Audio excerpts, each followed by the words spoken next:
In this video I'm going to explain and illustrate the concept of Jing, because lately I've been getting a lot of questions about Jing and what it means and how to understand it. So in this video I'm going to explain that, and also I've been getting a lot of questions about tonic herbs, a lot of general questions which I basically covered in massive detail in my audio course called Health Beyond Danger. So you'll see a link below for that if you want to check that out and learn more. It's healthbeyonddanger.com, and check that out if you want to learn pretty much everything that I know about tonic herbs and about the whole philosophy, the history all the way up till now, plus my own story and experience, plus in-depth information about every single herb. Or not every single herb, but the top 10 tonic herbs in my opinion. So to start off, Jing is one of the three treasures in Chinese tonic herbalism, or Chinese medicine, or Taoist tonic herbalism. Now, the three treasures are Jing, Qi, and Shen. Now, Qi is a word that's thrown around a bit in our culture, and we have sort of a vague understanding of it. But for the scope of this video, for the context of this video, I'm just going to dial in on Jing, and then later on talk a bit more about Qi and Shen.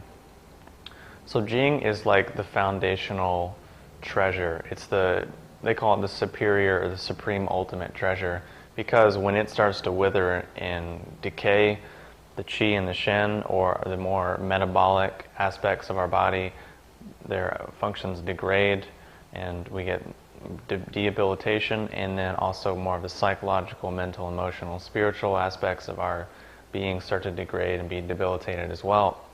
So you can look at Jing kind of like the root of the tree. And if you look at it in your body, this energy is said to be stored in the kidneys. And they call the kidneys kind of like the golden vault, because, you know, you can look at it, your kidneys as like a savings account, and your Jing as like a savings account. It's something, it's an energy that you're born with, and there's kind of a fixed amount that you have, and you're supposed to just kind of use it up over the course of your life. And once you start to burn it up, it's kind of challenging to get it back. So it's something that you just kind of want to always be depositing energy into. It's like your savings account. You want to always be putting money into it. You don't ever really want to have to dip into it. So on one level you can look at Jing as like deep, deep energy reserves in the body. And when these start to get depleted, we start to notice more paranoia, more fear, more fright, more, decreased willpower, more decreased creativity, more decreased virility, athletic power, healing ability, bone density, joint function, lower back pain, impaired vision, impaired dental functions, as well as the hair starting to kind of, not grow in as thick or fast. So Jing is like the foundational essence that makes up our physical body. And it's the energy that determines the quality and the quantity of our lifespan. And it's something that if we have a lot of it, we're going to be, like a teenager. We're going to have a very balanced hormonal profile. We're going to have a strong sex drive. We're going to have a strong athletic ability. We're going to have a strong healing ability. We're going to feel rooted and grounded in the moment. We're going to feel calm. We're not going to feel, always on fight or flight, always afraid, always paranoid about the future. So Jing is really just this foundational energy, and to illustrate it, you can kind of look at it as if you had a candle. So we can liken the three treasures to that of a candle. So the actual dense physical substance of the candle, the wax and the wick, is what's going to determine the quality and quantity of the life or the light or the heat that the candle is going to put off. If you have a very small, thin candle, the flame is going to be super weak and it's going to burn out really quick. But if you have a really thick and tall, really dense and strong candle, it's going to burn for a long time, and it's going to produce more light and it's going to produce more heat, which is its function, which is something that you can extrapolate and apply to our physical body. If we have a strong foundation, we have a strong Jing, we're going to be able to put off more light and heat and serve our function, serve our purpose more effectively and efficiently, and actually do whatever it is that we're supposed to do, to where we don't have to lay in bed all day and feel tired and freak out over the slightest little bit of stress, or always have lower back pain or joint pain, or always have low sex drive or no creativity are all of these things that are associated with Jing depletion. So another way to look at Jing is kind of really associated with the genetics and the genome and the hereditary aspects of our being, because Jing is an energy that is passed on to us from our parents and from their parents and from their parents and on and on and on. And Jing is basically when the sperm and the ova meet, that's the Jing is meeting, and that's when we inherit our prenatal Jing or our hereditary or genetic Jing, which is why sometimes you see people that are the runt of the litter. They were just born with kind of a low Jing. And then you see people who are just born and they're just strong and they're built from day one, and they're never get sick, they heal fast, they're very strong. This would be more of like the alpha male, or like the more of that kind of an archetype.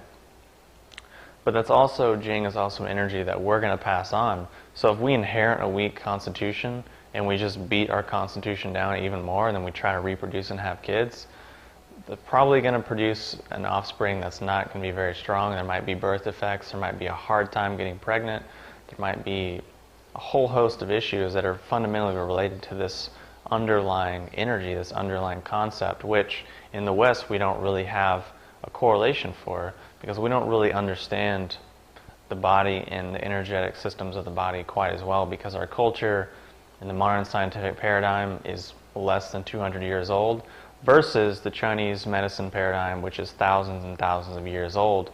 So that's thousands of years of trial and error and observation and experimentation and debate and study and research, versus like 200 years, if that, of actually significantly less than that, because a lot of our stuff has only been possible because of modern technology. So our understanding of these processes is very basic, but the Chinese knew a long time ago. And there's also similar concepts in Ayurveda. They call it the ojas, which is, it's kind of look at like the sap of the tree. The sap of the tree starts to dry up, and then the tree kind of gets weak. It takes a very little windstorm to knock it over and destroy it.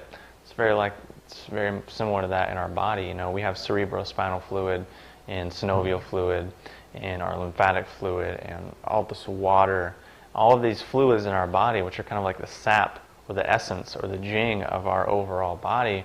And if we lose that through overwork, lack of sleep, poor diet, no exercise, over emotion, or being overly emotional, being addicted to emotions, being addicted to too much sensory overwhelm from TV, radio, CDs, MP3s, iPods, DVD players, the internet, TV, magazines, the radio, text messages, emails, cell phones, everything that's just a constant buffet of sensory stimulation all the time can be draining.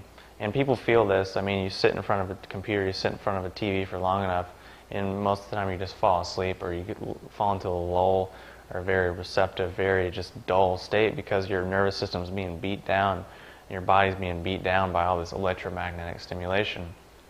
It's not to say that any of those things are bad, because it is the modern world, and these things are all very exciting, entertaining, and fun. So it's just a matter of balance and finding the appropriate ratios and proportions of these things. So that's Jing in kind of a nutshell. I've talked about it in greater detail in other videos in my course, and if you want to learn more, obviously check that out.